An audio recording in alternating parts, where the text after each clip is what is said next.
স্বাধীনতার পর বিভক্তি বিভাজন শুরু হলো। এই দেশের মানুষ সেই দুর্ভিক্ষ, দুর্নীতি, দুঃশাসনের মধ্যে পড়েছিল। যে ইতিহাসটা একটু আগে চৌধুরী সাহেব তুলে ধরেছিলেন, আমি নাম হয়ে গেছি বিশেষ ব্যাখ্যা করতে চাই না।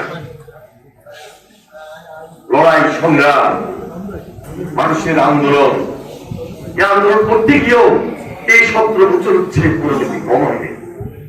17 বছর যে পরিণতি আমাদেরকে ভোগ করতে হয়েছিল, সে সময় সেই 72, 73, 74, 75 মানুষ দুর্বিষহ জীবন যাপন করে 7ই নভেম্বর সিপাহী জনতা বিপ্লবের মধ্য দিয়ে নতুন বাংলাদেশ দেখার স্বপ্ন, নতুন বাংলাদেশ গঠন করা শহীদ রাষ্ট্রপতি জিয়া রহমানের নেতৃত্বে দেখতে পাওয়া শুরু করলেন। এই প্রেসিডেন্ট জিয়া হাঁটি হাঁটি পা পা করে তিনি বাংলাদেশ থেকে বলবেন, স্বনির্ভর বাংলাদেশটা বানাবেন, স্বনির্ভর বাংলাদেশ তৈরি করবেন। সেজন্য তাকে পরিশ্রম